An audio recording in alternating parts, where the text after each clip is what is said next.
Muy bien, amigos, estamos de nuevo en una edición de Podcast Teológicos y en esta oportunidad vamos a estar hablando de una fiesta muy importante para la iglesia, que es la fiesta de Cristo, Rey del Universo. Lo ideal es que podamos entender muy bien qué sentido tiene esta fiesta y cómo la tenemos que tomar hoy como cristianos, cómo tenemos que celebrarla. En primer lugar, para hacer una introducción, lo más llamativo de esta fiesta es que, fíjense, cuando uno dice Jesucristo, Rey del Universo, ya hay algunos conceptos que nos suenan un poco raros. En primer lugar, la noción de rey. La mayoría de los países a nivel mundial, salvo pocos, pero también de forma simbólica, han dejado el sistema de monarquía o el sistema monacal, por así decirlo, de lado.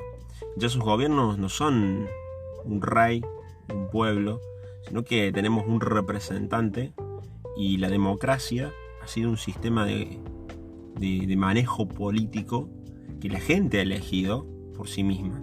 Entonces, fíjense, hay una particularidad muy grande. La cuestión de rey o la cuestión de reinos, el que me está escuchando por ahí se ha tenido la oportunidad de jugar alguno de estos videojuegos, tanto en celular o por otro medio, sí puede tener un poco más en claro esto, o por qué no en las películas, ¿no? Games of Thrones o en las series. Creo que evidentemente no tengo mucha perspectiva sobre el tema de las películas y de las series, pero es más una serie, Game of Thrones, sí, obviamente. Pero en otras películas también se puede ver. Entonces nosotros conocemos esta realidad de la monarquía a través de películas, pero no en experiencia propia. Entonces ya ahí se nos está dificultando un poquito la cuestión. ¿Qué sentido tiene esto para la iglesia? Pero sobre todo como cristiano, ¿cómo tomar una fiesta en la que no se dice Jesucristo presidente del universo, sino que se dice Jesucristo Rey? Tenemos que ir un poquito a la historia, vamos a bucear un poquito en la historia de cómo queda este Jesucristo Rey del Universo. Y vamos a arrancar obviamente desde la época de Jesús, una época comprometida, una época bastante complicada para el mismo Jesús, pero también para la gente que vivía en ese entonces. Recordemos que el pueblo hebreo, el pueblo judío hacia el año 0 y de todo el 100, 200 y 300, pero entre esa fecha, en estos primeros siglos, ha estado dominado por un imperio que es el Imperio Romano, y ha sido oprimido por este imperio, ha sido subyugado por este pueblo que tenía su centro en Roma y que copaba y captaba toda la atención a nivel mundial. Y cuando hablo a nivel mundial, obviamente estoy hablando de la mayoría de los países hoy comúnmente europeos. Roma tenía la posesión de los territorios y el gobierno de los territorios en donde vivía Jesús, que es actualmente Israel. Entonces el pueblo judío estaba a la espera de un rey, que se pareciese más a Moisés. ¿Se acuerdan? Moisés, aquel que liberó al pueblo de Israel y lo liberó del rey de Egipto, del faraón, los llevó a la libertad. Una especie de reminiscencia había quedado en el pueblo, y esas ganas de ser liberados a la manera de Moisés había quedado en el inconsciente colectivo, por así decirlo, y también extrañaban otro periodo de su época en el que habían tenido un reino. Propiamente, si te acordás un poquito de la Biblia, Saúl, David y Salomón habían tenido una experiencia muy linda de reino hebreo, por así decirlo. Entonces ellos estaban a la espera de un nuevo reino. Y no solamente un nuevo reino, sino un rey que los liberara de Roma. Es decir, un rey con armas, un rey con poder. Y había como dos corrientes en la época de Jesús. La primera era que había que acelerar el proceso de que el Mesías, el rey, viniera. Entonces había que antes derrotar al imperio romano para que el rey y el Mesías cayera como del cielo, de unas nubes, y gobernara. Otros decían que no, que había que cumplir la ley completamente para que Dios se apiade del pueblo y ahí enviara a su Mesías. La cuestión es que el Mesías es enviado, y no es un Mesías que pasa desapercibido. El Mesías, que quiere decir el ungido, el elegido, era alguien enviado, era alguien con poder, era alguien que tenía en sus manos el cetro de oro, ¿no? Y que venía a instalar el reino de Dios en la tierra. Cuestión que eso pasaba en los años y no aparecía. Pero sí apareció alguien que se llamó Jesús de Nazaret y que decía que el reino de Dios estaba entre ellos. Es decir, Dios mismo estaba caminando con ellos. Ahora, Jesús muere en una situación muy complicada. Jesús muere siendo humillado por su pueblo, por los judíos, y también humillado por el Imperio Romano. Me gustaría que podamos hacer acá un pequeño parate para que puedas buscar vos, si estás ahí en tu casa, si tenés alguna Biblia a mano, que puedas buscar un texto bíblico que nos va a servir muchísimo en esta reflexión. Y yo lo voy a leer, ¿sí? Si querés ir acompañando con la lectura. Es el Evangelio de Lucas, capítulo 23, versículos 35 al 43. Dice así: Después que Jesús fue crucificado, el pueblo permanecía allí y miraba lo sucedido. Sus jefes, burlándose, decían: ha salvado a otros, que se salve a sí mismo, si es el Mesías de Dios, el elegido. También los soldados se burlaban de él y, acercándose para ofrecerle vinagre, le decían: si eres el rey de los judíos, sálvate a ti mismo. Sobre su cabeza había una inscripción que decía: este es el rey de los judíos. Uno de los malhechores crucificados lo insultaba diciendo: ¿no eres tú el Mesías? Sálvate a ti mismo y a nosotros. Voy a leer hasta aquí porque la lectura que se nos va a proponer para el domingo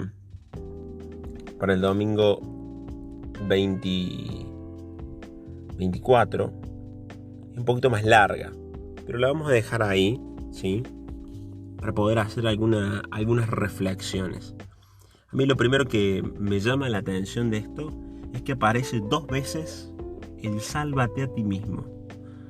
Y es esta cuestión de egocentrismo, ¿no?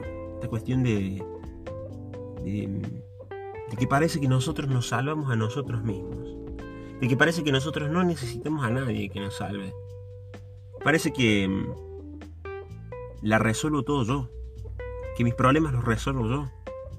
Que los problemas el otro los tiene que resolver por sí mismo. Que no necesita ayuda. Que si se metió en esa, sabrá solo cómo salir. Una reflexión que la vamos a retomar al principio, pero vamos a seguir. Los judíos quedan decepcionados porque parece que este tal Mesías no viene, y hasta el día de hoy nuestros hermanos judíos todavía siguen esperando el Mesías. Pero la iglesia, sobre todo la primera comunidad cristiana, cuando se le aparece Jesús y afirman de que Jesús está vivo y de que Él vive entre ellos y que vive en el Espíritu y que está presente en la comunidad, ahí la comunidad se da cuenta de que Jesús era el verdadero rey. Era aquel que venía a mostrar el reino de Dios, era aquel que venía a mostrar el corazón de Dios. Era aquel que nos comunicó cuánto nos amaba Dios. Y no nos dejó y no nos abandonó. No los dejó a ellos y no nos va a dejar a nosotros como iglesia. Entonces, cuando hablamos de rey, la comunidad se quedó con esta cuestión de un Jesús que los acompañaba, de un rey que resucitó, de un Salvador que parecía que no llevaba armas, pero de que sí los había acompañado. Pasó muchísimo tiempo y la iglesia, en esas idas y vueltas, se une al Imperio Romano allá por el año 312 aproximadamente. Y el Jesús que era más de la calle, por así decirlo, que era más de corte, si lo querés así dicho, de corte hippie, de corte de vida de la calle, vida de entre los sencillos, de vida entre lo humilde, pasa a tomar vestiduras de oro, pasa a tomar corona de oro, pasa a tomar vestidos con diamantes. ¿Por qué? Porque la iglesia necesita un Jesús bien presentado, necesita un Jesús rey, un Jesús monarca. Pero porque esa era la experiencia del pueblo antiguo, el pueblo de los años 300. Esa era la experiencia de tener un rey, de tener un monarca. Entonces Jesús sí o sí tenía que ser al igual que el monarca que gobernaba el imperio, si el monarca tenía el poder de todo el imperio, ¿cuánto más Jesús podía tener el poder del pueblo y también del universo? Entonces, pictográficamente, es decir, quienes pintaban, representaron a Jesús prácticamente como un rey. Digo, que no está mal, que está muy bien, pero es una experiencia propia de la gente que vivía en esa época. O sea, trasladan la experiencia de vivir en un reino a la experiencia religiosa. Ahora, nosotros ya no tenemos más esta experiencia de reino. Y muchas veces no nos sienta bien un Jesús que está sentado en una silla de oro. Porque el tipo no nació en una silla de oro. Porque nació en un pesebre. Porque nació pobre. Porque nació sin recursos. Porque vivió en un humilde pueblo de Nazaret, de la provincia de Galilea. Pueblo olvidado. Pueblo que nadie tenía en cuenta. Porque cuando salió a predicar que Dios estaba y que Dios los amaba, se juntaba con los pobres, curaba a los enfermos, se juntaba con prostitutas, con esos que son el descarte de la sociedad. Y si se quiso juntar con fariseos fue porque también los amaba, no para copiarle la riqueza, no para copiarle el modelo de vida. Entonces, uno va cerrando y va concluyendo, ¿Jesús de qué es rey? Jesús ya resucitado, Jesús vivo entre nosotros, viviente en el Espíritu, va a decir un autor que se llama Bruno Forte, es rey de los corazones. Jesús quiere reinar en tu corazón. Jesús quiere estar con vos. Ahora, la decisión está en vos, dejarle entrar o no dejarle entrar. Pero es un rey que no impone, es un rey que propone desde el amor. Y es un rey que quiere transformar corazones, para que a través de la transformación de corazones, nosotros podamos transformar la realidad. ¿Por qué? Porque acá hay una clave importante. Lo único que salva es el amor. Jesús ha mostrado en su vida el amor. Jesús se ha dedicado a amar a los demás. Jesús ha resucitado en el amor. Y desde el amor nos acompaña y nos enseña y todavía nos continúa enseñando a amar. Entonces, cuando uno dice Jesucristo, Rey, Salvador, habla de un rey humilde, de un rey que está con nosotros, de un rey que se identifica con el pobre. No solamente con el pobre, vamos a tomar esa palabra como un poquito más universal, no solamente con el pobre que no tiene recursos, con el pobre de corazón, con el pobre que le está pasando mal, que tiene alguna angustia. Ese también es el pobre. Entonces, Jesús nos llama a identificarnos en el amor con aquel que está mal. Es un rey, fíjense, siendo rey, es un rey que se identifica con los que están mal. No les da la espalda, no los deja de lado. Entonces, la llamada de Jesús es una llamada a la salvación. Es una llamada a poder estar con otros desde el amor.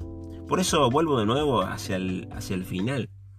El sálvate a ti mismo es una falacia. Qué lindo que la lectura en el capítulo número 3 de Lucas lo ponga, ¿no? Porque es la representación de lo que hoy pasa. ¿Qué pasa hoy? Arréglatela vos. Fíjate cómo haces. A mí no me jodas. ¿Sí? Sálvate a vos mismo.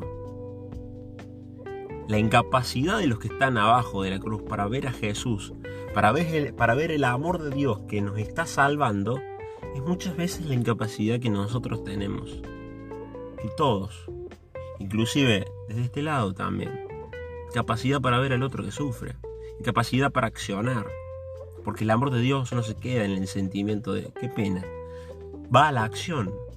Y el amor es acción, es compromiso. Entonces, cerrando, ¿cómo tomamos hoy la fiesta de Jesucristo, el Rey del universo? Es Rey de nuestros corazones. Es Rey que nos enseña a amar para poder amar a los demás, para poder salvar a quien sufre. Muchas gracias por esta nueva edición de Podcast Teológicos. Nos estaremos reencontrando en un próximo capítulo.